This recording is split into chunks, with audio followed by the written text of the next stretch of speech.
glorious song, dividing the waters before them, to make himself an everlasting name, that led them through the deep, as a horse in the wilderness, that they should not stumble, as the beast goeth down into the valley.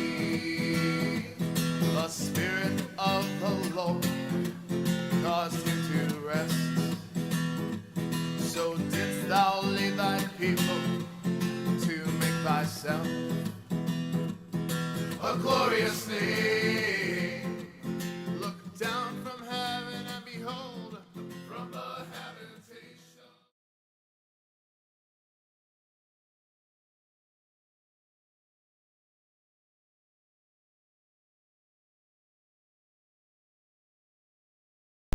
Oh.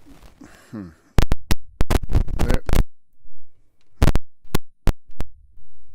All right. Sorry about that. A little technical difficulty. Anyways, welcome to Line by Line Bible Studies. We're continuing today in the book of Exodus, chapter 15. Let's get right into it. Okay.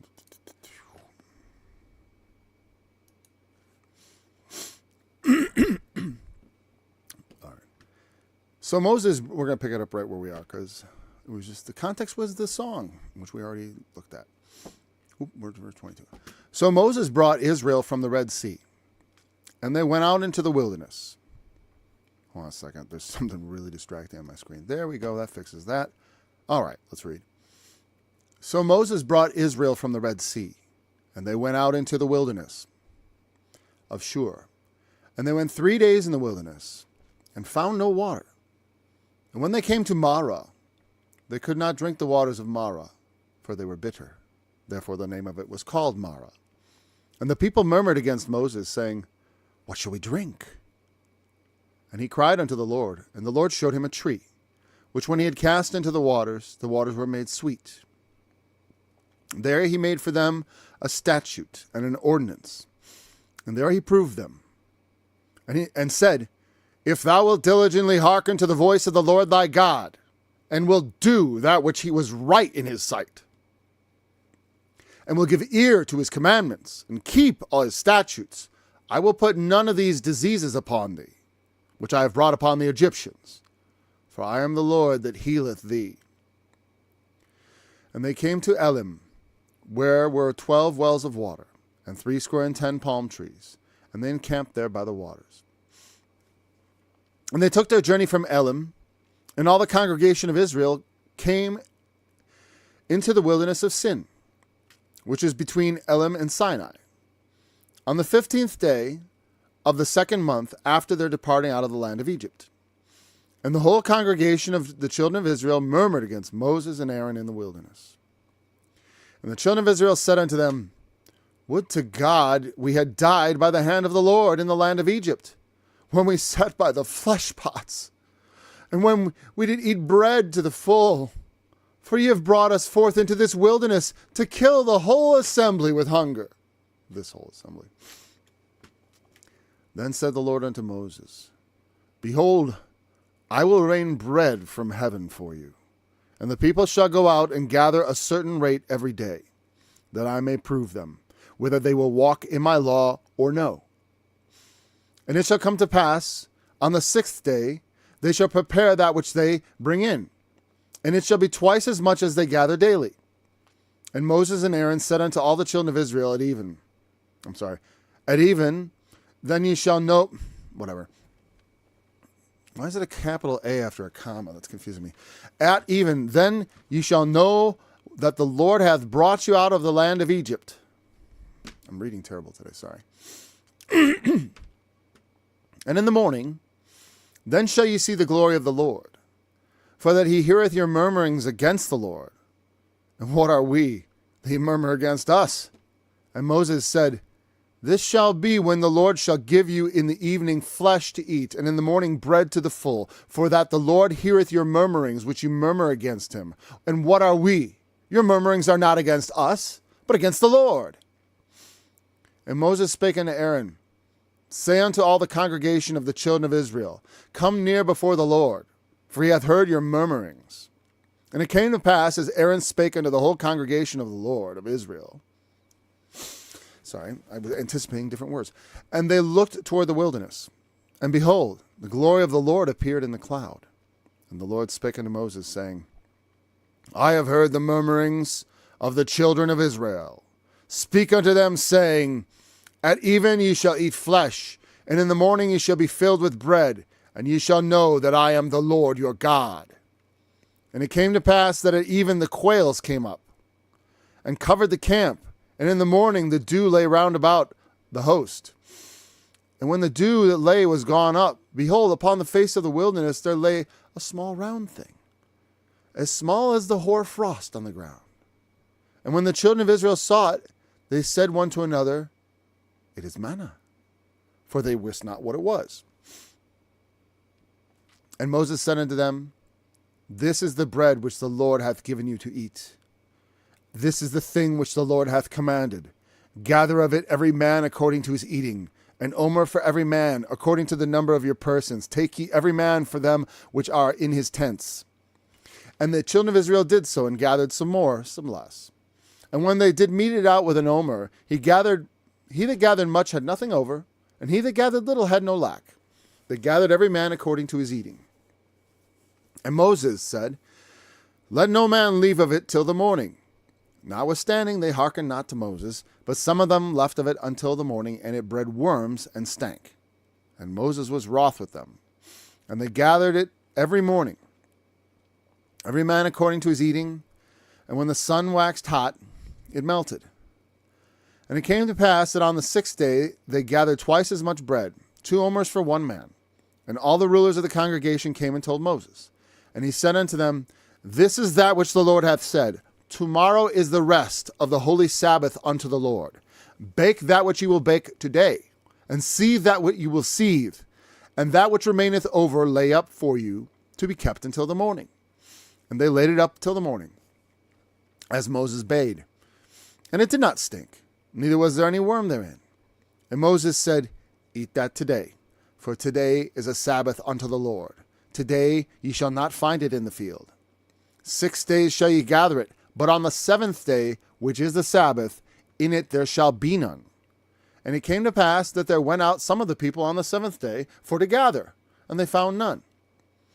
And the Lord said unto Moses, How long will ye refuse to keep my commandments and my laws? See, for that the Lord hath given you the Sabbath, therefore he giveth you on the 6th day the bread of 2 days. Abide ye every man in his place. Let no man go out of his place on the 7th day.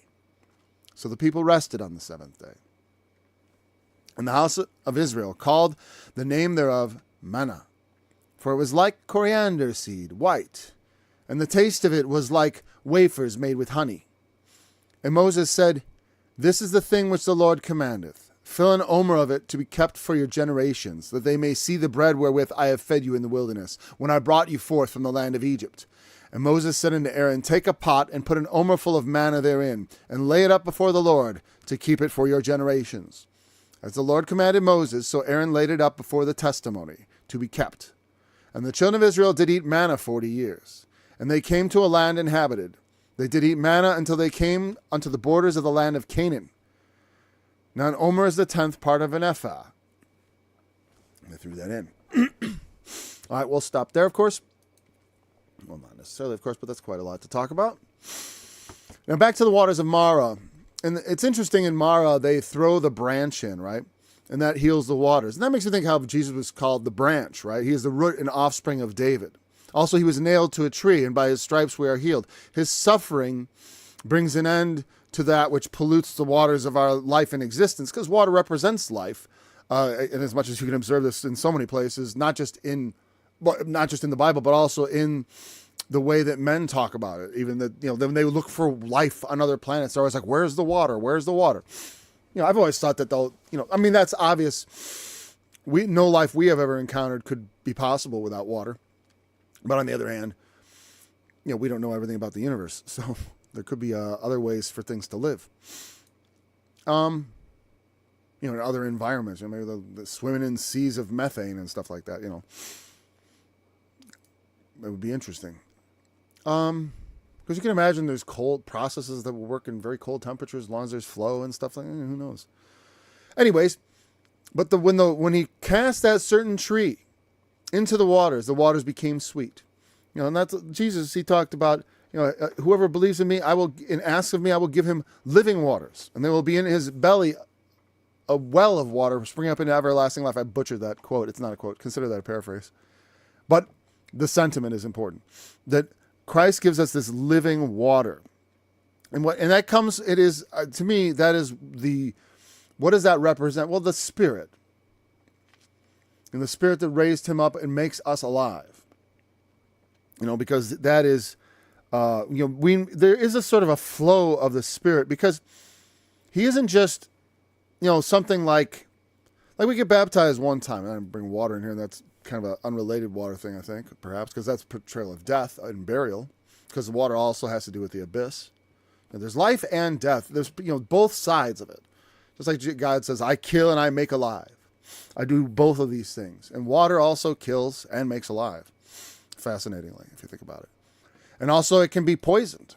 Instead of being sweet, can bitter and sweet water flow out of the same spring? James asked. Well, that's impossible, right? But it's funny, men are contradictory like that, because he was saying how you can't bless God and curse men with the same mouth. Well, you can, but you shouldn't, right? That doesn't make sense. That's not how things should be. We should have pure words coming out of our mouths. And I'm not a super duper great example. Well, I'm always a little on the fence about certain things, because the Bible talks about profane subjects like eat that and bake it with dung. That's pretty graphically, like in Ezekiel, where he has him bake his bread with dung and such type things. So they do come up. But we should be careful. We don't want to give reason for offense unnecessarily. Now, they have found offense here, and they murmur against the Lord. Let's look at it verse by verse a little bit here. So they went 3 days from Shur. You can look at a map if you want. I'm not into that part of the study. They came to Mara, and the word Mara means bitter. They called it bitter after they discovered that the waters were there. What shall we drink? How are we going to drink? How are we going to live? We need water to live. And it goes back to that essential question, where are we going to get our source of life? And of course, the Lord is the source of life. The Lord is the one that keeps us alive, that brings us the good things that keep us alive. He reigns on the just and the unjust. But if we're going to survive at all, we have to completely rely on him. Even if it's right down to the death. Right to the death. You must believe to the death, because that is the thing ultimately which he has promised to save you from. He hasn't promised to save us from like the conditions that will bring about our death, but to actually rescue us from the grave. And so incidental to that, on the way to the grave, he may spare our lives a number of times, but there's nothing compelling to him to do so other than his own plans. I said, I've had a lot of near brushes with run myself over with a car accidentally and stuff, where I do stupid things and I realize, boy, life is pretty frail. I've had a lot of misadventures. None of them fatal, obviously. But the thing is, the Lord, at times I feel like, wow, the Lord has delivered me out of these things where I could have been in trouble, and other things that weren't my fault, misadventure type things. He doesn't have to deliver me from those things. That's not the promise that nothing will ever hurt me as far as temporally. Nothing can truly hurt me. That's the thing. Nothing can truly injure me. Nothing can truly take from me that which God has given me. The life he's given me, oh, sure, they can end my flesh and blood existence, but I'll be back. And I'm not worried about, I don't worry about that, because it's like all I worry about is if I can do God's will right now. And that's the thing I get bothered about, doing his will. And not because I think it's what I need to do to get saved. I'm saved because he decided to save me, and he extended his grace and mercy to me and opened my eyes to his truth. That's my salvation, and I believe it. And that, of course, I need to believe it. Otherwise, it's like, well, then there's no grace. Because if you don't have faith, then it's obvious God isn't showing you grace until you have that faith. Because that is the sign. That's how I know I'm saved, because I have faith. Otherwise, the work of Christ, what good is it to me if I don't believe in it? Not just believe it, but believe in it and its power. All things work together for good for me. Like I said, but that doesn't mean that everything in life that happens to me is going to be pleasing.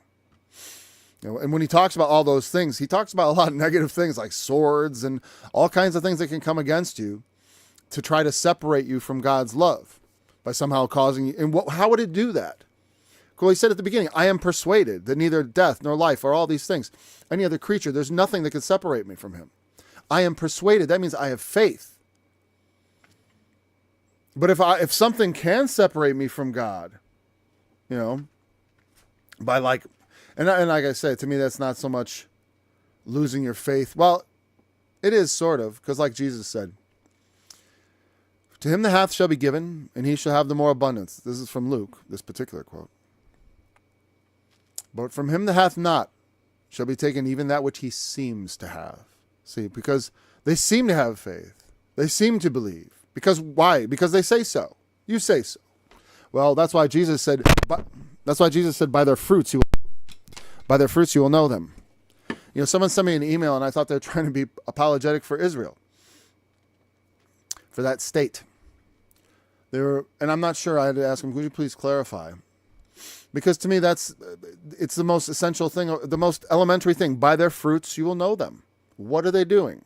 Does this look like a work of God? It's like, well, it looks like something I saw in the Old Testament. That's not where it is right now. The Lord Jesus has come. We follow him. I don't follow the teachings of Samuel or the Old Testament per se. Not per se. Just like with this Sabbath stuff we're going to get to. I can't wait. Let's move on.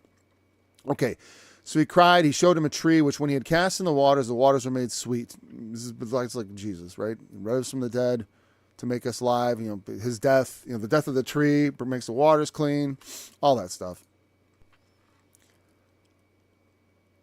There he made for them a statute and an ordinance, and there he proved them. And said, well, this is the ordinance right here. I was like, what ordinance did he make? Well, this one. And this is very important. As I said, like this is what the whole possession of the land thing is highly conditional. Though it is promised to them forever, no particular generation has any right to be there without God's explicit approval. That's his place, or his throne on Mount Zion. It's like, you don't get to just fool around with it and just cavalierly take up the name Israel. Like I said, it's like, in my mind, now that my eyes are more open about it, I'm like, I see them setting themselves up for a real big fall. Us too, America, we're just asking for it. And that could be staved off by the appearance of Antichrist. That would definitely, that would keep them from having that disaster that they're kind of asking for. It's like the idea that, he won't let anything happen to Israel. Where were you the past 100 years? What do you think happened in Germany in the 40s? You don't think, well, God, he won't let anything happen to him? Well, yeah, he will. He'll let a lot of things happen to him. Read the year of Jeremiah. If they don't please him, that's the statute. You got to give ear. You got to diligently hearken, because God isn't messing around. If thou wilt diligently hearken to the voice of the Lord thy God. As I said, if you haven't come to Christ, this is what he's dealing with you. You got to diligently hearken and do. As a Christian, this is to me schoolmaster stuff. It's like, yeah, I'm going to diligently hearken to my Lord too, because it's wise. Not because I'm like, I better do this to be saved. It's like, no, because I'm his servant. I'm his servant. I've been made his servant. He saved me. And now I want to do everything he wants me to do.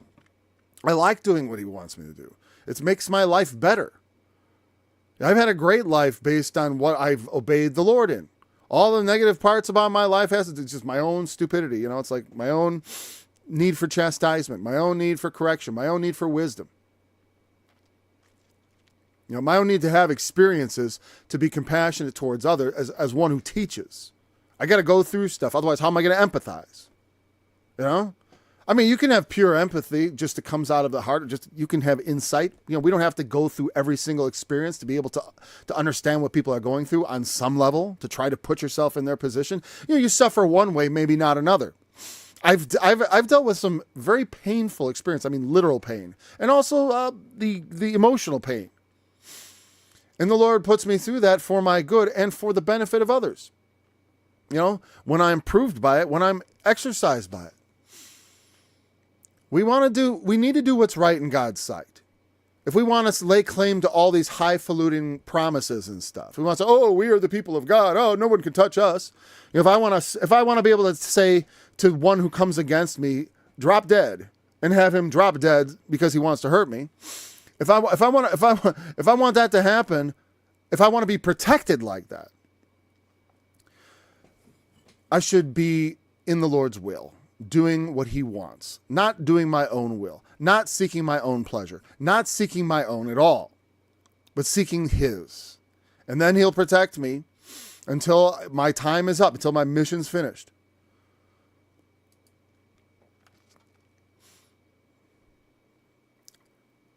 He's saying, you do that which is right, listen to my commandments, give ear, and keep them. Keep his statutes.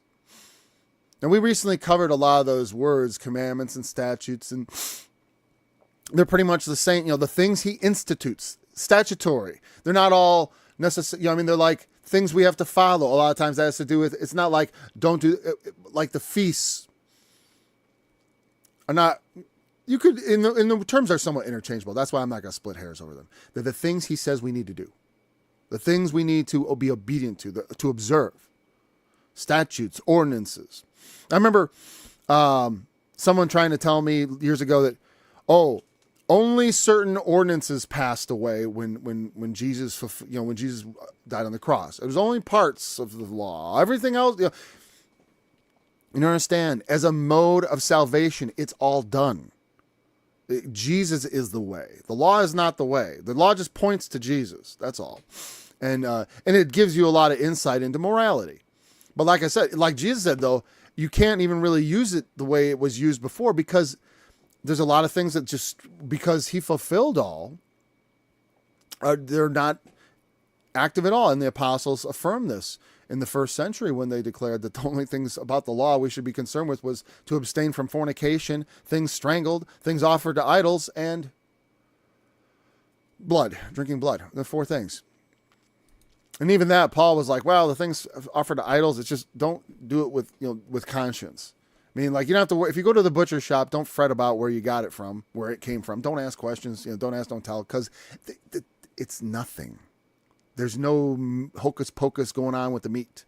Now, you wouldn't want to sit down in a temple and eat the idol's meat with your Christian brother looking on who's weak and he's like, what's going on here? Yeah. So don't, and don't be a fornicator. These aren't unforgivable sins. There's a lot of other things. Why didn't they mention adultery? Well, because there is already that morality. We got to be faithful. If you read the writings of Paul, he covers all kinds of things, backbiting and all these things that go really beyond into the spirit of the law. There's more to it than just keeping the letter of the law. And that's the problem with legalism, is it gets you into that, like, well, am I legal? Am I doing it all right? So I'm perfect, while at the same time being filled with corruption, because it doesn't necessarily point out everything. The Holy Spirit is the thing that searches out everything. And he's the one, I should say, the person who searches out everything. And because we say the Holy Spirit, it tends towards being it. Because, we don't think of spirits as per se, well, we use the word spirit in multiple ways. Like there is an impersonal idea of a spirit. Like the spirit of 76, like that was the spirit that was running around during the American Revolution. And there was a spirit of 2020. I sure saw that. The spirit of fear. So I will put none of these diseases upon thee. Jesus said similar things, like at the end of the Gospel of Mark, there's some verses people don't like about taking up serpents and all that, because people take that literally again instead of in the spirit of what it's meant. I almost think that those verses are likely to belong there because they're so outrageous. Jesus often says things that are like, "Woo, what did he say?" I cannot, like make to your selves friends of the mammon of unrighteousness, and they're like, people can't accept the irony of that. But this is not ironic. The things that I've caused them to suffer, I won't do to you. I'm the Lord that healeth you. I bring you healing. But this is my ordinance to prove you. You got to listen to what I say. You got to do what is right in my eyes. Not what's right in your own eyes. What's right in my eyes. And if you read the book of Joshua, as soon as they come into, not Joshua, Judges, as soon as Joshua is dead, pretty much things start to fall apart, and every man does what is right in his own eyes, which is pretty interesting. And it's an issue with humans all the time. Even with, I put my faith in Jesus, and it's still because I don't instantly get imbued with all his knowledge. I a lot of times on shorthand have to figure out what's right with my own eyes. But we must learn to submit to him and take it as, we got to listen to what he teaches us is right or wrong and let that inform our understanding. And then they came to Elim, where 12 wells of water and 70 palm trees, 30 and 12. I don't know, or 60, sorry. That's 70, actually. 70 is a much better number. The 12 and 70. The 70 disciples, the 12 apostles. Like those, see the picture there of the tree getting cast in the waters, and we have 12 wells of water, 12 apostles, and 70 disciples, the chief disciples. It makes me think also, of course, of the 7,000 men that are not bowed to knee to Baal. There's the 70 and the 7,000 and all that. Interesting. Those numbers, again, have somewhat of a symbolic significance. It's a topic you can get into. I'm not always interested in reading much into it but the 12 makes me think of the patriarchs and the apostles, especially in this context. And usually I'm not interested in place names, but here I am. I'm curious what Elim means. Let's see if I get a quick definition. Sometimes they have no meaning at all. And sometimes, reading the meaning can be kind of a trap. Elim is Elim, terebinths. A place in the desert. It means, what is a terebinth? I used to know what a terebinth was. Terebinth. Is that kind of plant? Tree? Terebinths. What is a terebinth? I gotta switch my search thing. A small southern European tree of the cashew family. There's formerly a source of turpentine. That's fascinating. That's where they got the natural source of turpentine. Now, of course, we do all chemically. Sure, that's a lovely process. All right, so back we go. So it was probably something to do with the kinds of trees that grew there. Right?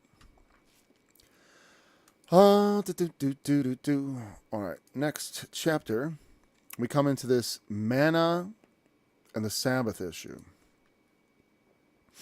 So they took their journey from Elim, all the congregation of the children of Israel. They came to the wilderness of Sin.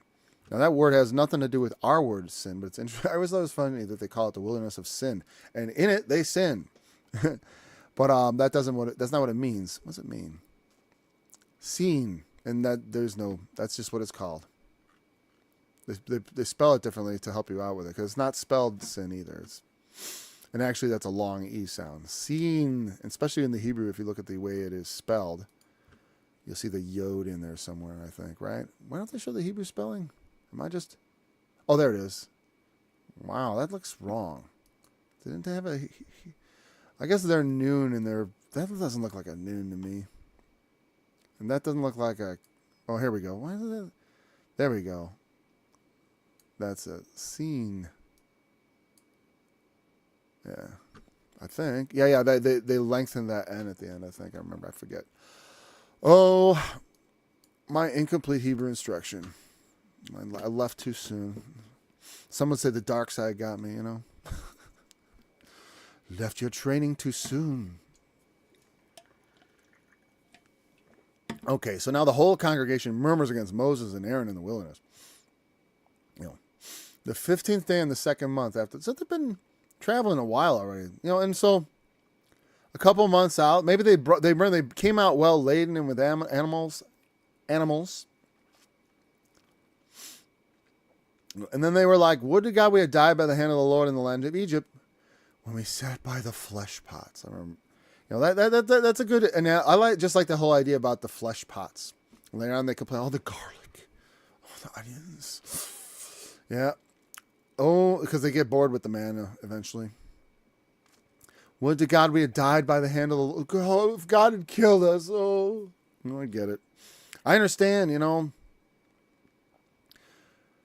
It's instructive and sobering when you think, all the times, have I doubted the Lord?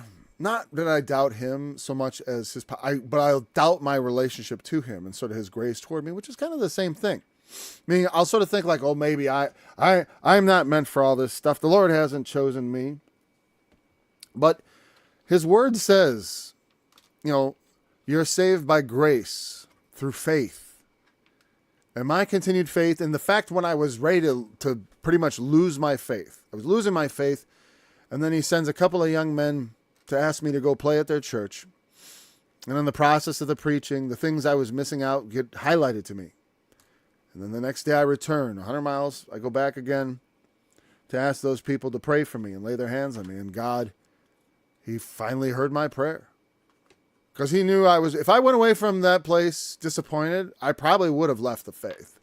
No doubt. Because I think otherwise, why would he even bother? If he can keep me stringing along on as little faith on as little miraculous power as possible, all the better. Because, like I said, I want to be for him. I want to do right, not just because he's looking over my shoulder, not just because he's going to smack me on the back of the head every time I make a mistake. I want to be self-directed, obedient without, I don't need the police around. The God is not a cosmic cop here to try to watch me and keep me from being bad. That's not what Jesus died for. That's something that sanctification is the work of the Holy Spirit. He works it out in us, with us. We participate with it too. It's nothing. I used to wonder, should I even be trying? Should I wait for a miracle? Because I really loved how when I got the Holy Spirit, it was like a miracle. It turned things around and I was different. And that's great. Over time though, the power of that experience wears off. Just like the Egypt. And you get into a position in your life where things are, you're like, God, why isn't this going right? Why do you let me be so foolish? Why do you let me do this? Let me do that? And, while I don't know, some of those things I could deign to try to answer, it's not, but it's not so, the answer is just pretty much, I'm his workmanship and he's working on me and he's making something. And all my question, what are you doing? It's just pointless. It doesn't do anything. It doesn't help.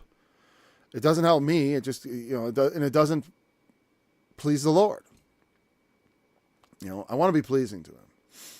Thankfully, the thing that pleases him most is our faith, and like I said, but when I come to doubt, it's like, well, he gave me these signs that I could believe in them.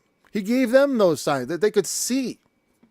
They walked through the Red Sea, and then a couple months later, they're like, we wish we'd been killed. You know what I mean? We wish God had just killed us back in Egypt. Because we could have died happy around the flesh pots. That's what I'm saying, about this greedy, yucky Christian version of heaven where they pervert the marriage supper of the Lamb into infinite pastry gorging. Oh, we can eat all this disgusting... we can participate in all this disgusting gluttony in heaven now, finally, because we have a body that's not going to be corrupted by it. Are you insane?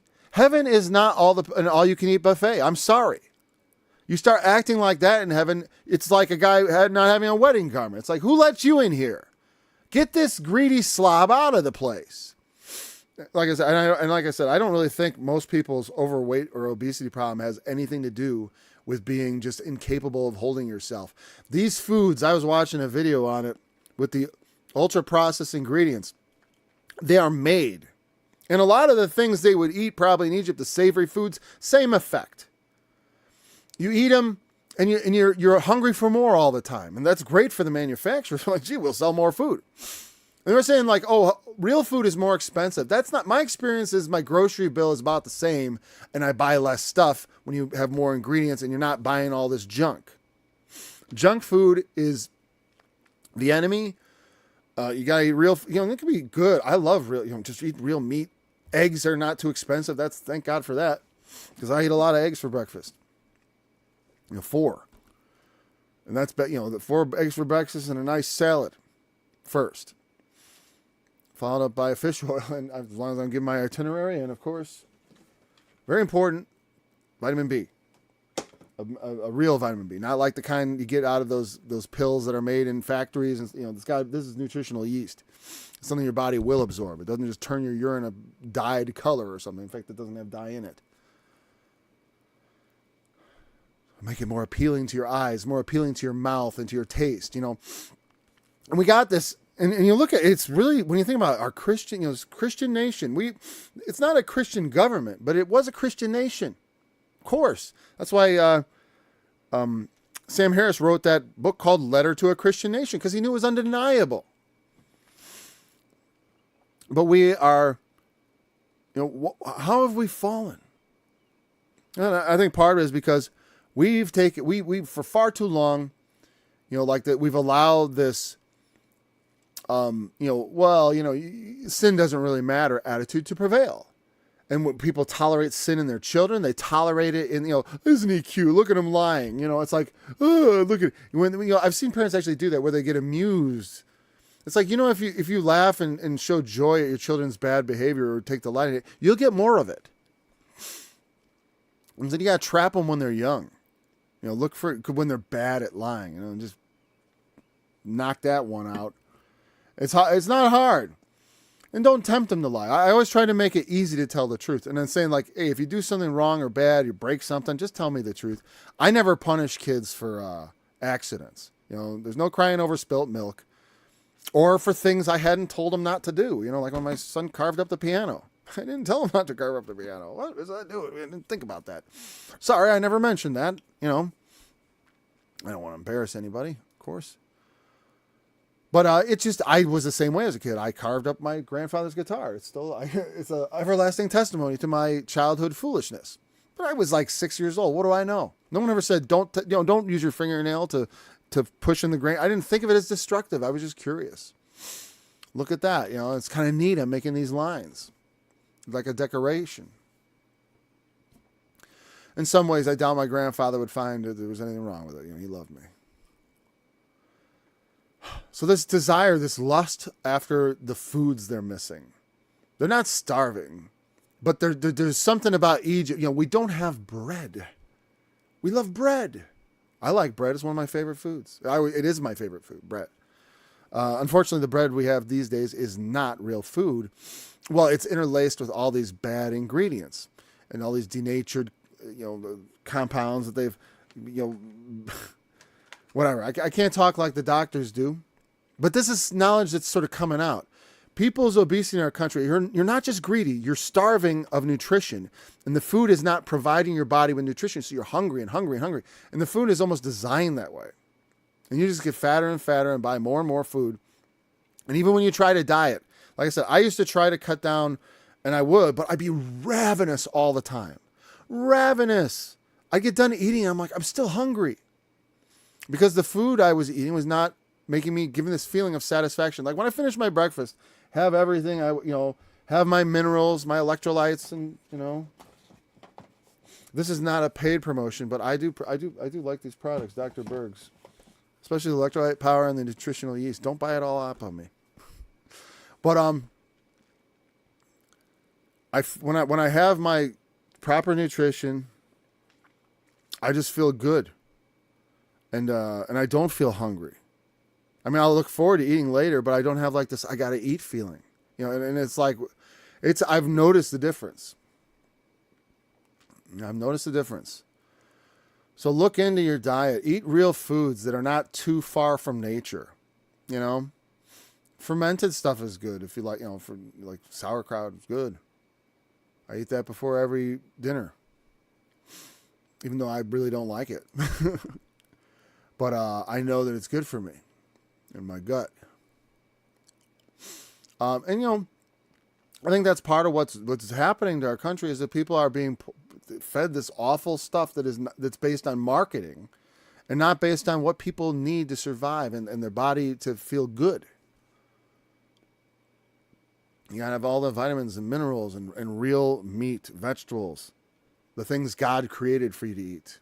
Not things coming out of the factories down in Clinton. Because I see, I've been down in Clinton, Iowa. There's massive food factories there. I live in the center of the country where this stuff is where it's made.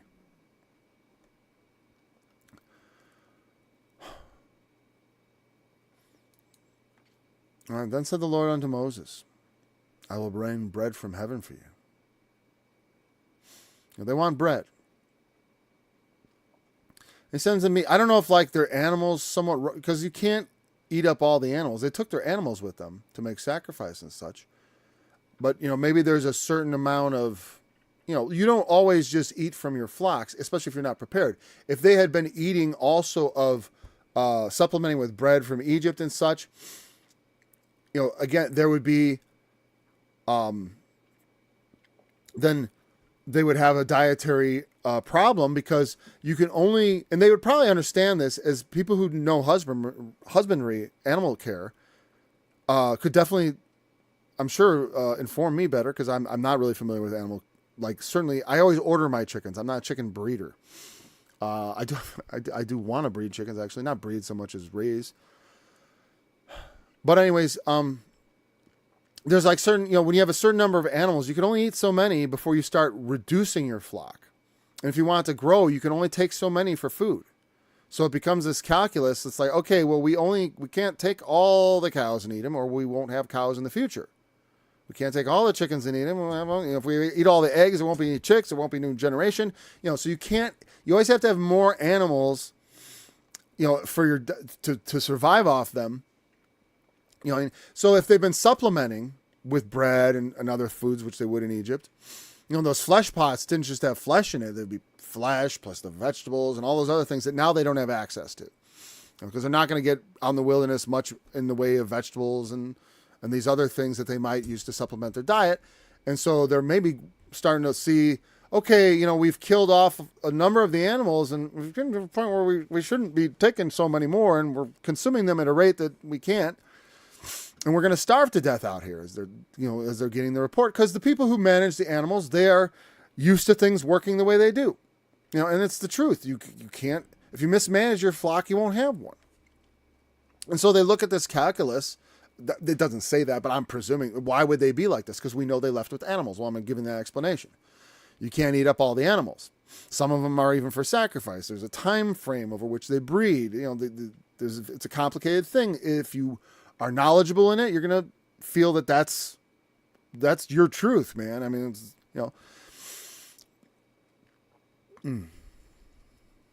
And Moses said, I will rain bread from heaven for you, and the people will go out and gather a certain rate every day, that I may prove them whether they will walk in my law or no.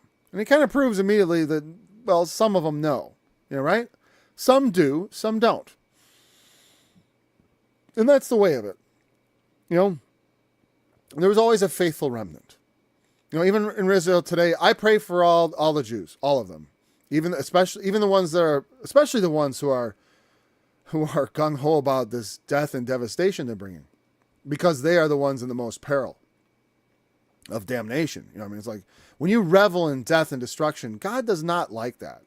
I already showed you in the book of Proverbs, maybe not recently, but if you remember, where he says, do not overjoy yourself. When I see them rejoicing and blowing up schools and hospitals, and in the death and torture and pain of other people, when you're laughing at that, it doesn't matter who you are. God is going to start looking at you. All right, that's right out of Proverbs. You want? Maybe I better get it. Start making a claim like that, right? It's gonna be hard for me to search. Let's see if this. Let's see if I get any bites here. Okay, wait. He that loveth pleasure shall be a poor man. Yes, I found it. I looked at just the word Pleas. That was my search term, and I came up with it because I knew it was something with the word pleasure. And I just want to bring that up on screen for you. So I got a Bible collection mode. All right. We want to be pleasing to the Lord. Proverbs 24:18. I'm not messing around. Rejoice not when thine enemy falleth, and let not thy heart be glad when he stumbleth. Lest the Lord see it, and it displease him, and he turn away his wrath from him. And the implication is, well, turn away from him, maybe not towards you, right? I'm just saying, maybe not towards you. But I do think, like I said, this is just watching your enemy stumble. Like I said, What do you think the Lord response to be is when your enemy is tortured at your hand? Jesus experienced torture firsthand, so I'm sure he has some thoughts on that subject. You know? Anyways, let's get back to the text. I don't want to digress too much into current events, but they are pertinent. Because like I said, we want to please the Lord. He's not easy to please if you're going to go about pleasing him by obedience to commandments. The only way to get out of that is through faith in Jesus Christ. You don't just get a free pass based on your ethnicity and religion. You know, I mean, I tell you, being a Jew who's obedient to the Torah is definitely going to be, the Lord. Like I said, those that fear God and love righteousness, like I said in Acts, I look at them the same way Jesus looked, or not Jesus, the apostles looked at Cornelius. Well, I always like to think of as, well, my spiritual ancestor anyways, right? I doubt I'm a direct descendant. It'd be cool to be descended from a biblical figure and find that out later. I'd be like, oh, wow, that's where I'm descended from. Cool. He went back and... honestly, the thing is, there are so many people you could be related to. I mean, I went on, I forgot which of the things, genealogy.com or something. It wasn't that, but whatever. It's one of those sites. And I did a lot of my ancestry, and I was like, boy, after you get to 10 generations, there's so many ancestors. It's crazy. Like that's why like people end up being 1,024th native, because it's like, yeah, when you get back so many generations, you have 1,000 ancestors in that generation. Meaning 1,000 people who are your progenitors, It's funny because it bells out, and then obviously it's got to narrow down too eventually. They shall prepare that which they bring in. Okay, so then he says, okay, here's what it's going to be. I'm going to mingle the Sabbath, this manna thing. On the 6th day, you're going to go out and gather twice as much manna. And so they do this. And then he said, even then ye shall know that the Lord hath brought you out from the land of Egypt. And in the morning, then ye shall see the glory of the Lord, for that he heareth your murmurings against the Lord. And what are we that you murmur? You murmur against us, what are we? It's like the Lord said to Samuel, hey, it's not you they've rejected, it's me, because I was their king. And they say, give us a king to rule over us like by the nations. The Lord was supposed to be their king. The Lord is my king. Christ is king. And he's king of what? Of Israel. He is the king of the Jews, which means of Israel. And then, so like I said, when you're acting in his name like that, you got to be careful. The Lord was an exacting in his, I don't know why people think like, oh, somehow that all expires. And now you can just do as thou wilt, which is, that's the satanic, literally that's one of their little sayings, right? I forget. I don't know if it's their motto. Do what thou wilt. And that is not a Christian sentiment. The sentiment though is, if you abide in him and he abide in you, you will ask what you will, and it shall be done to you because you abide in him. And that doesn't just mean like, oh, I have faith. No, it means I have faith and I'm connected to Jesus by the Spirit. And I know what he wants me to do because he's telling me what to do. And then so I can say, Lord, so I can do what you want me to do. Give me this. And it is done. It's like, I think it's interesting because, like I said, when I came to the Lord and he gave me the Holy Spirit, my exact words were, Lord, grant my heart's desire. Which to me was a very, I didn't think about what I should say. I probably would have, if I'd thought about it, I would have probably thought I should say something more intelligent.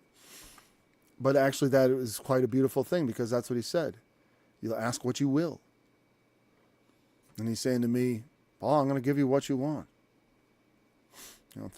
Within those things that are in him, as I have abode in him, I expect to have everything I want, just as he said. And though I sometimes feel somewhat doubtful of that because my faith is not that strong, I know intellectually it must be true. So I try to build up my faith in that knowledge. So then he, come near before the Lord, for he has heard your murmurings. And as they spake, the whole congregation of the children of Israel, they looked toward the wilderness, and behold, the glory of the Lord appeared in the cloud. That means if the cloud was there by day, and the pillar of fire by night, but also then in the cloud appears this glory. the glory of the Lord. So probably some brightness lighting up the cloud. And then they know it's like, wow, the Lord is present. Come before him and listen. And the Lord spake unto Moses, saying, I've heard the murmurings of the children of Israel. And they're talking about me and talking about you. But again, they murmur against Moses. But why? I'm the one leading this. I brought Moses into the wilderness. I sent him as my servant. As I said, if someone says, why did you write this? Why did you write? I didn't write anything. All right? The Spirit. If I was speaking in that. I mean, I do write things. Sometimes I write letters to lenders and stuff like that, and that's not really anything. I try to do it all with the same gusto, I guess. Put all my effort. Whatever you do, do it with your might. You know, I'm a strong believer in that. And I try to make all my works top notch. You know, I don't try to do anything like half or part.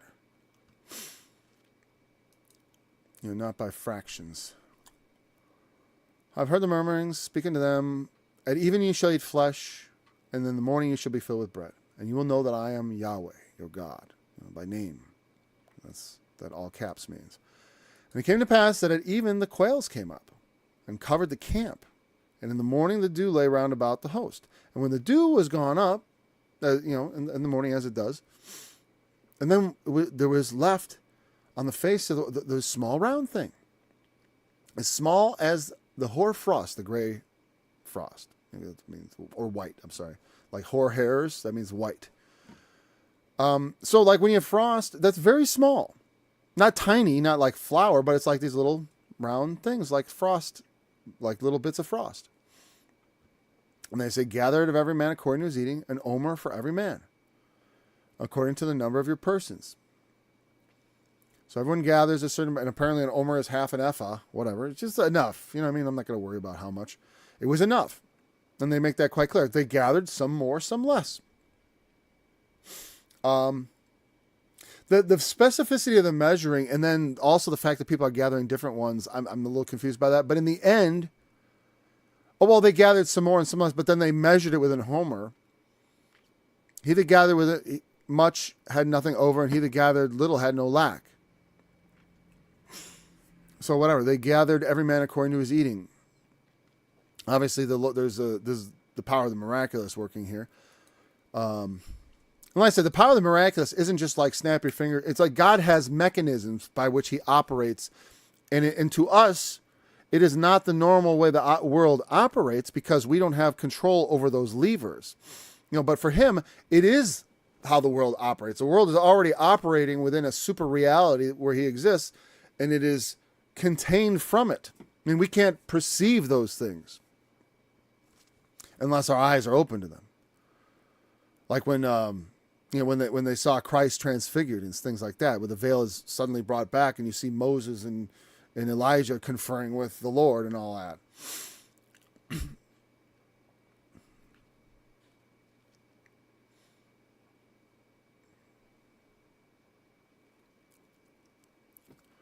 And so let no man leave of it till morning. Why? Because it bred worms and it stank. It was not to be kept over morning. It was just like a lot of fresh things, they do not keep. It's one of the problems with our food supply today is that it's loaded with preservatives, and so it can be shelf stable. So try to eat things that aren't shelf stable. Eat things that go bad, or things that, like I said, fermentation, like things like sauerkraut, or like pickles, and a lot of those things. Well, it depends on how they're manufactured, obviously. But a lot of times you find, like you look at the ingredients here are very salt, vinegar, cucumbers. All right. It's very easy to find natural versions of a lot of things, but some things no. In your packaged foods, you're not going to find a lot of good stuff. Stuff that's going to have to sit on a shelf forever. Try to limit yourself on that stuff. Try to get to eating real food all the time. It's made me feel a lot better, and I've lost weight. It's not so obvious, maybe, but I think I'll be losing even more. Because it's not like I said, I haven't been perfect in it. If I see half off on the fresh pizzas over at Walmart, I usually grab them.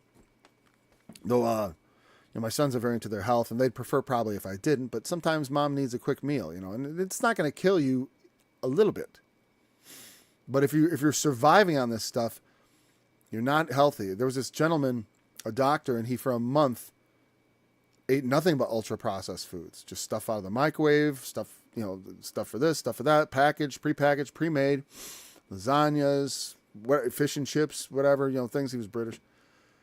And he, in the course of 4 weeks, he gained about 12 pounds and looked discernibly worse and felt awful. And so, because he was eating right before that. And so as an experiment, he tried doing something he knew was bad. And so it is very detrimental to your health, a lot of the food. And especially even that healthy stuff that's labeled as healthy. They're calling it healthy because it doesn't have things in it like, certain things, right? But they, in the process of, you're getting your vegan sausage and all that weird stuff. That's weird stuff, man. It's weird. You shouldn't be eating it. Just if you just forget the sausage. If you don't want to eat normal kind, and sausage is one of those things you should really limit because it's not it's got nitrates and stuff. It is a processed thing, though it's a little more traditional, and you can certainly get good sausage and stuff. I think right, because they have unpreserved versions that won't keep all year, and stuff like you got to cook them. Or keep it frozen, or keep it in the fridge. It's a short time. Yeah, I mean, I was like, my spaghetti sauce got to have Italian sausage. I mean, come on. Well, I'm saying you can have those things, but you have to primarily eat well. Anyways, so the Lord gives them this manna, and this is not a thing that's shelf stable. It goes, But we see that on the Sabbath though, will keep because it's from heaven, and the Lord wants them to listen to Him and obey. And He's trying to show them you need to listen to what I say. Because what I say makes sense in that things will happen that will go well with you if you listen, but it won't go well if you don't. And I have to finish this chapter. We're not going to stop. So on the 6th day it came to pass, they gathered twice as much, 2 omers for one man. And the rulers of the congregation came and told Moses, they've got people in there. Later on they explain, I think, a little more, but there may be just natural heads of households, fathers and grandfathers, those who are, and those who are of heads of families and such. And of within the tribes, there's always emerging leaders. Even when they had, probably a lot of the same people that were during the time when they were slaves, there were certain Hebrews that had to be in charge of, the tally and all that stuff. So bake what you will bake today and seethe what you will seethe. That means boil. And whatever remains over, lay up for you to be kept in the morning. And they did so, as Moses bade, and it did not stink, neither was any worm therein. And then Moses said, eat today, for it's the Sabbath, the rest of the Lord. What does the Sabbath mean? Does that word mean just like, I forgot to say, is that like a transliterated thing? Or Sabbath? Okay. Shabbat. Yeah, of course it's transliterated. Shabbat. Shabbos, Shabbos, Shabbos, Shabbos, Shabbos, Shabbos day. Yeah, I have a cassette from Uncle Mushy and his mitzvah man, which is very interesting. Seeing how they teach their kids, and that's something they should do. Like I said, I respect them. They're blind. Blindness has happened in Israel, and I respect those who lay hold of their covenant, and I pray that the Lord would reveal Himself to them. And I think in due time, often He does. I mean, everyone's seen some of those stories, right? I have no doubt that He moves on them. But also, like I said, but that doesn't mean you just give them a blank check to do whatever you want. And then when you see them doing evil, you don't say, hey, stop, I'm your friend. Let me tell you, don't do that. That's extremely dangerous. God does not approve of just murdering women and children. And you can't use the excuse, oh, there was a terrorist hiding under the hospital. No.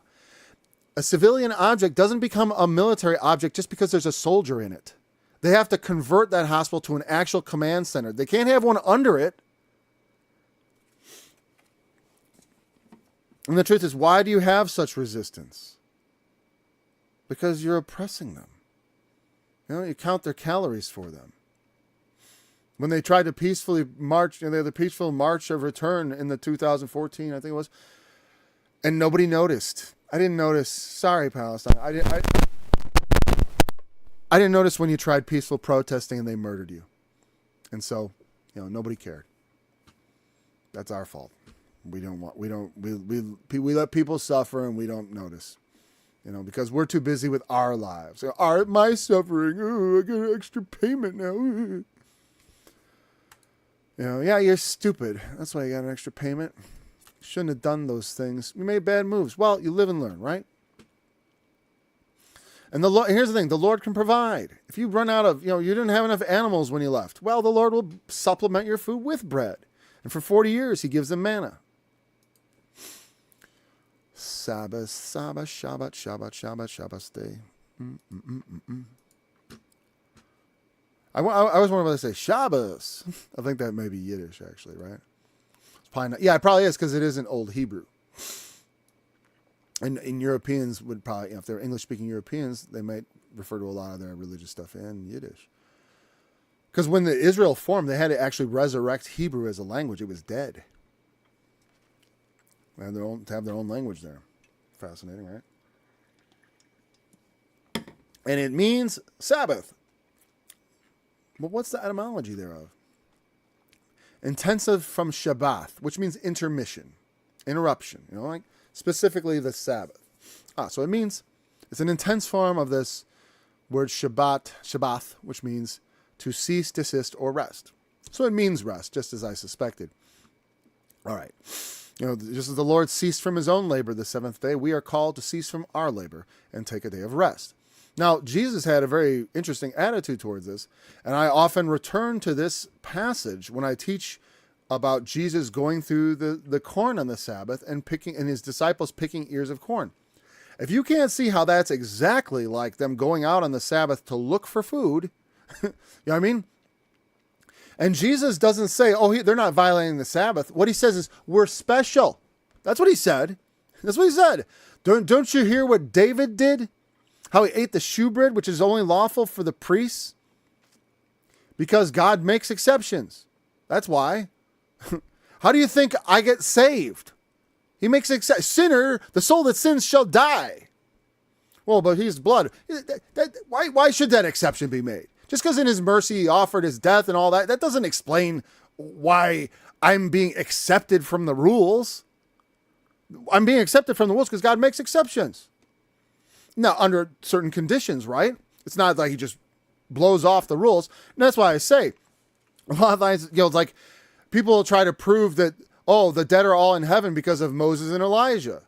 Well, just because the existence of exceptions doesn't change the rule. That's something people don't understand. That just because there are exceptions doesn't mean that the rule is negated. God will make exceptions.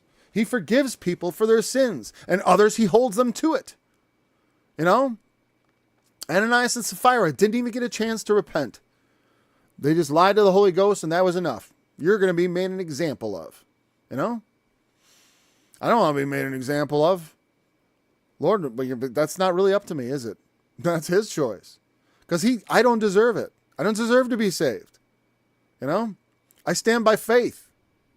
And so let's keep it. That way we can keep standing. I'm glad we still got plenty of time. We've only just crossed the hour mark, which is just the minimum. But we're going to finish this up. But like I said, Jesus, in his attitude he said the Son of Man is Lord of the Sabbath also. Meaning he could change the rules about the Sabbath and say, it's okay to grab some corn while you're walking. We're on an important mission from God. He would heal on the Sabbath day. And even going out and doing stuff, abiding in his place doesn't mean you have to absolutely stay in your tent, but there's a certain amount of travel that was not allowed. There's a certain amount of, a lot of things that were not allowed. And Christ asserted his lordship over the Sabbath. And even in his lifetime, even before he had fulfilled all, perhaps, like I said, by going to I don't know what it meant. Like he said, not one jot or tittle will pass from the law. And like I said, the exception doesn't make the law go away. What it was to demonstrate is that he was God. So he had authority to alter the rules. The Lord was proving them here. This is, some of it is quite arbitrary. I'm not one of these people that believes that the law was all this pragmatism.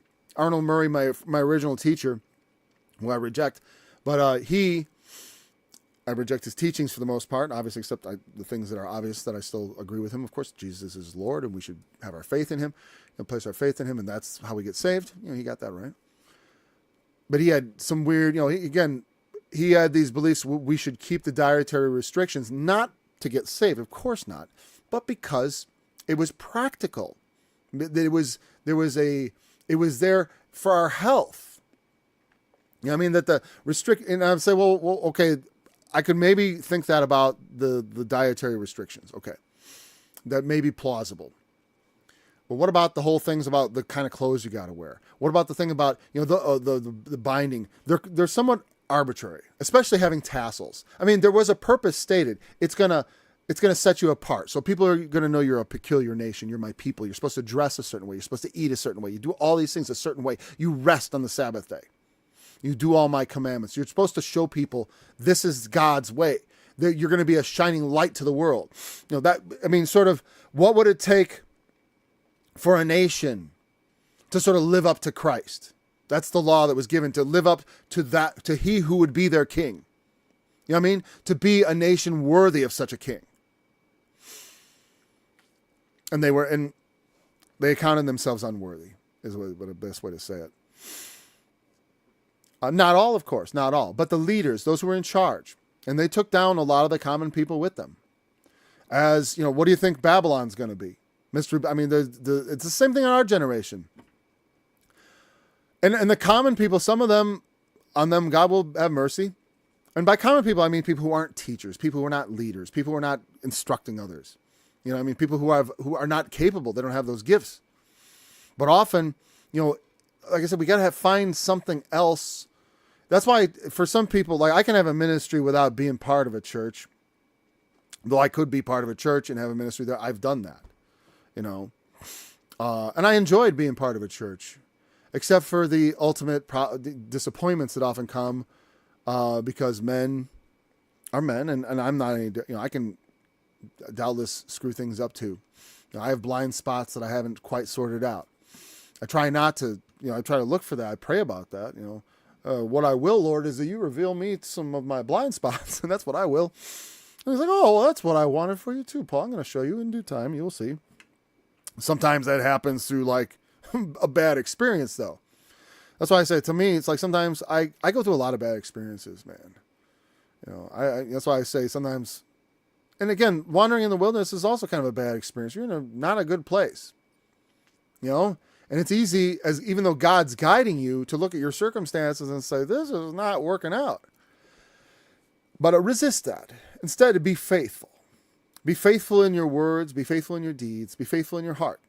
Though, like I said, I love my apostles because they were so human. And we can, if you're part of the Roman Catholic Church or one of those other ones, they exalt these guys.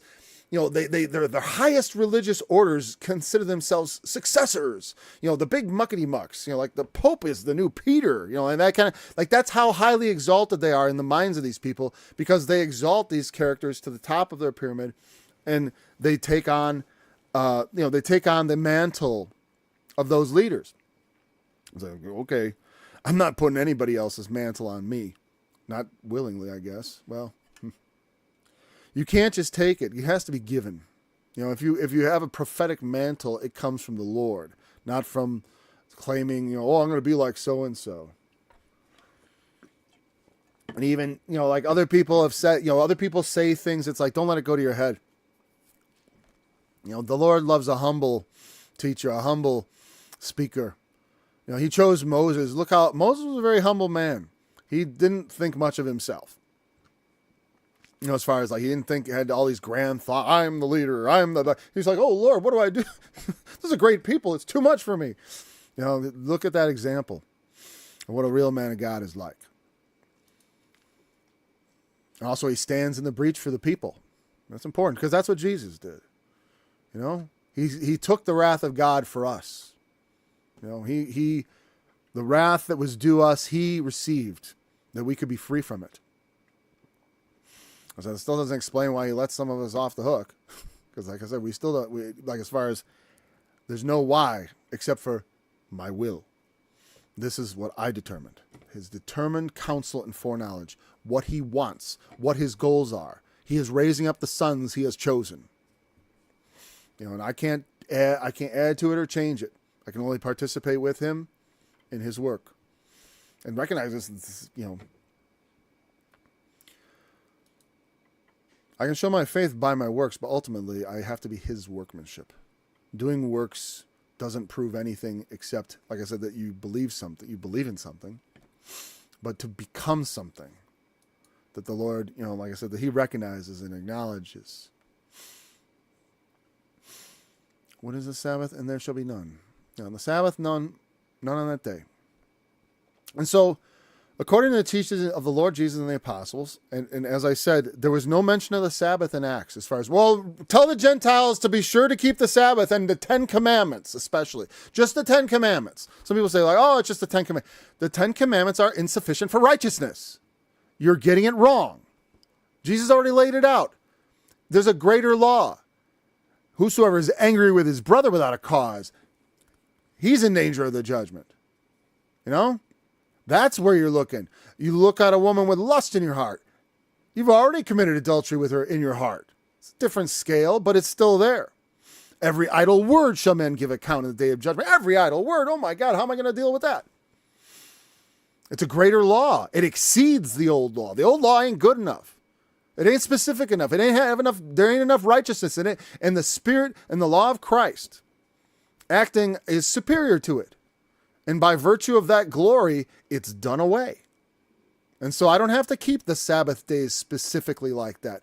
I do need to desist from my own labors and enter into the Lord's labors.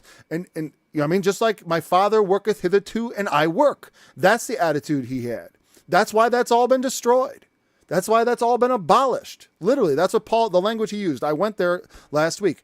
They could not look to the end of that which is abolished. Abolished.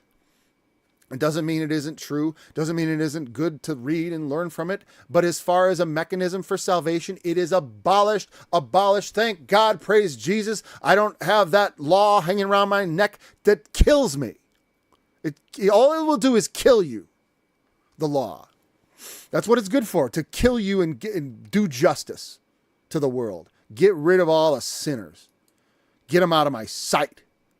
That's what the law is good for. That's a pretty good description as far as from what I learned. He gives you look, I am giving you the bread for 2 days. Stay in your place. Don't go out of your house on the seventh day. That's the Sabbath day.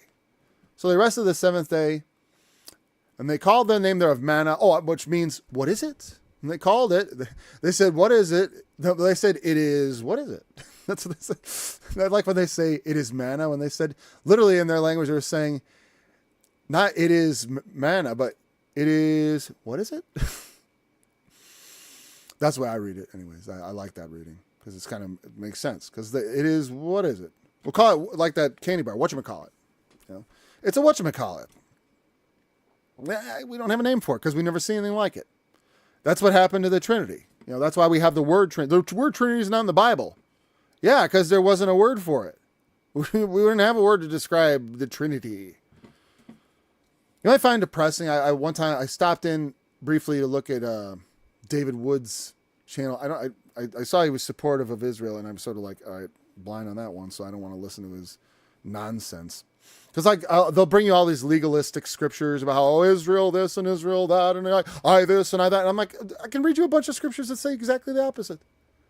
Of course he destroyed them. We even had, like I said, within the past 100 years, we have a great example of how God will let them all die. Not all, not all, of course, but let a lot of them suffer and die. If you don't understand how he will let a lot of them suffer and die, you're endangering them. Like I said, because the things they do are dangerous. Everything going on in the world today is dangerous. They're playing, our leaders are morons, and they're being led by because our leaders aren't even our leaders. They're being led by others and forces that they cannot control. And those are the things we fight against, the principalities and the powers, the rulers of the darkness of this world. There's spiritual things in high places. But that doesn't mean we ignore it. Like I said, when you see a man on the side of the road bleeding to death, you don't just go, oh, well, I got to stay holy. The scriptures say they get to do whatever they want. Lies. The seventh day is the Sabbath of the Lord. They shouldn't go out and gather. And then look at that. How long refuse you to keep my command? He looked at that as breaking the law, just going out and looking. There went out some of the people on the seventh day for to gather, and they found none. So if the apostles had even thought about picking corn on the Sabbath, that was a sin.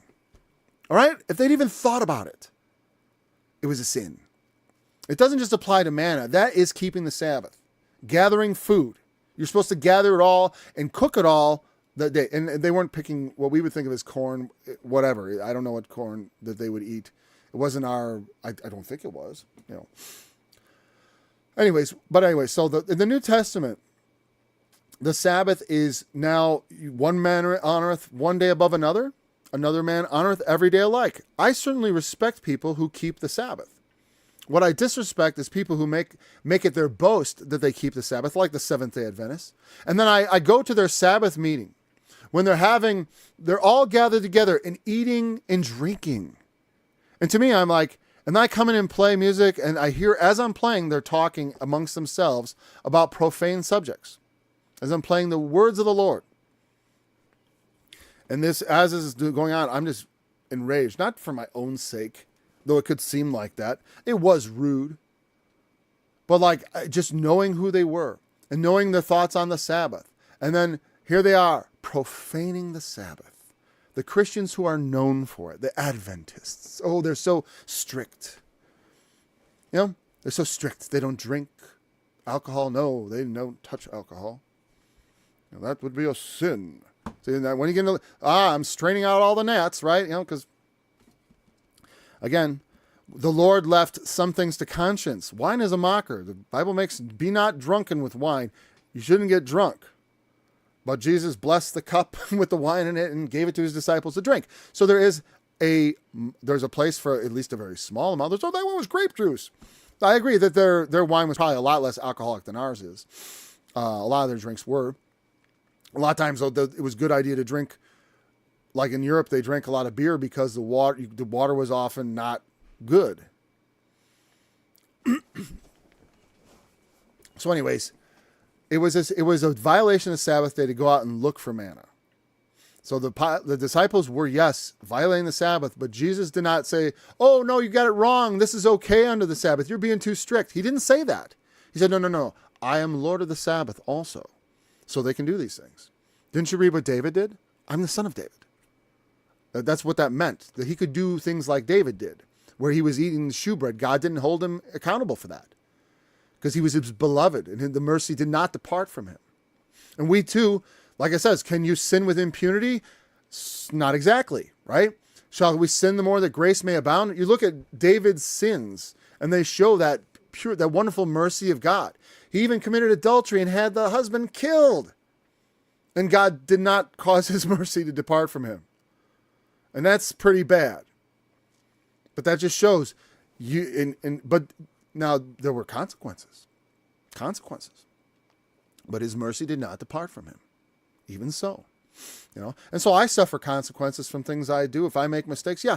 But on another way, like I sort of sin with impunity. Every sin I've ever committed is not ultimately held against me. It's all washed away in the blood of Christ. The things I suffer because of sin, like the correction I might suffer, I don't suffer it as a way of paying for it. It's not paying for it. It's instructing me. That's what it is. Chastisement is for instruction. It's not supposed to be punitive. I never punish my children punitively, like just to punish, like you must suffer for this. That's terrible. I've never had that thought, but it's always my thought that they not grow up into be little monsters or actual monsters. I don't want to raise some just awful person and send them into the world. Hey, world, here's another jerk. Like if you didn't have enough jerks, I'm going to raise a bunch. Makes me glad that I can see the scriptures fulfilled in my children, in our children, my wife and I, because we are both very strong believers. Our children are highly sanctified. The reports come back to me, and I'm overjoyed. I know they'll make mistakes, and they won't be. I'm not going to try to say that they're like perfect people. God forbid. I mean, not God forbid, but God forbid I should say such a thing. Make a claim that was not true. But if you raise up a child in the right way, they tend not to depart from it. It takes stronger temptation, I think. I fell to small temptation, whereas I see my children are much more armed against it. And I don't know. If we're in the end, I'm glad to see that my children will be part of the young generation that was raised into that. I'm like, I brought something powerful to the table. Rest in the Lord and in the power of his might. Know that he is. I rest by keeping faith, by believing in him. And that's the main thing. It's like, I tell you what to do, so do it. That means you believe. It's always in there. You wouldn't do it if you didn't believe it, or you might. That's the problem. And that's what Jesus found. People doing the commandments, but not really believing in them. And so that's why they would get these, you're a whited sepulcher. You appear righteous outwardly to men. You appear clean. You appear white. But inwardly, you're full of all kinds of extortion and excess and dead men's bones and corruption. I'm kind of mingling a couple of them. But they had all those things in them. They strained out gnats and swallowed camels. Missing the weightier matters of the law while they got distracted doing all the minutiae of the thing. And the minutiae often are easy. Oh, I have to have a tassel. Well, you don't have a tassel. Where's your tassel? And I said there are Christians in the Hebrew roots movement they take on all those law things. And like I told him, you sin against the Lord because he fulfilled it, and it's all passed away. You're not placing your faith in Christ in a way that's good. It's like it leaves you vulnerable to attack. That's what I would look at it.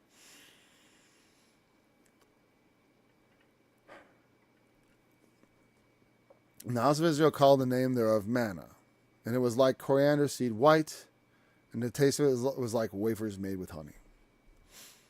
I remember when I was young, we tried to. I forgot that it was it was like coriander seed, I think, in the size. Not that it tasted like coriander necessarily, or that it had coriander in it. It was white. It tasted like wafers made with honey. Very, like a very lightly sweetened, naturally sweetened thing. This is the thing the Lord commanded, fill an omer of it to be kept for your generations. So then he institutes them to say, hey, keep some of this. And this is eventually placed in the ark after the ark is constructed. Okay. And they're supposed to keep it for their generations so they could say, hey, this is the food wherewith the Lord fed us in the wilderness. They ate manna 40 years until they came into the land inhabited. They did eat manna. And there's a commentary, this was not like written on the fly. Oftentimes you get the stories retold with further detail. That happens a lot in the Old Testament because they're just like the Gospels. To me, it strengthens the account. It's like, wow, there are multiple sources of information, chronicling this, which means, because like I said, I don't find like the Book of Mormon or the Quran to be more compelling because they're written by one person. The Bible I find most compelling because it was written by so many. And it manages to be pretty, well, from my perspective, I obviously understand, if you don't understand the idea of exceptions and how God changes things, the way, and that things are set as examples ahead of time, and for in understanding his purposes, you have to kind of get deep into the counsels of God for it all to make sense. So when I initially started studying as a teenager, I really couldn't get anywhere because it's hard, as the Ethiopian eunuch acknowledged. How shall I, if I have no man to teach me, how am I going to understand this? What is this talking about? And it's not always obvious, especially to the uninitiated. But thankfully, the Lord does give teachers. And you might think like, well, why is it necessary? So that so that we could all learn to take responsibility not only for ourselves but for others. I take responsibility for you. You learn not only to trust, if a good teacher will teach you, also be skeptical. And also because I don't have that kind of ministry where I sort of try to brainwash people into thinking a bunch of things. I hope, not intentionally. I try not to bring an agenda. It may seem I have some sort of agenda, but really my agenda is only getting it right and acknowledging that I don't know exactly what that looks like, because the Lord has to reveal it to me. I can't just, you can't. Some people think, who's going to reveal the truth to us? Let's go into heaven. Let's go down to the depths. Let's go to the university. Let's ask the wise men. If you get a good teacher, then you're blessed. But it's ultimately the way of the Lord for you not to rely on man, but on the Lord and His Spirit. That's why I instruct you in the way I do, so that you could become stronger in that. That even in listening, you're learning and being instructed not to rely on the wisdom of some man, but on the wisdom of God and on your faith. Anyways, thanks for joining me. We'll be back again, Lord willing, tomorrow. We missed Friday because my daughter-in-law went into labor and we now have a new grandchild. And so, but anyways, barring some unforeseen circumstances, we will return again tomorrow. Thanks for joining me. Remember, the testimony of Jesus is the spirit of prophecy. With His glorious song, dividing the waters before them, to make Him sail an everlasting name, that led them through the deep as a horse in the wilderness, that they should not stumble as the beast goeth down into the valley. The Spirit of the Lord caused him to rest. So didst thou lead thy people to make thyself a glorious name.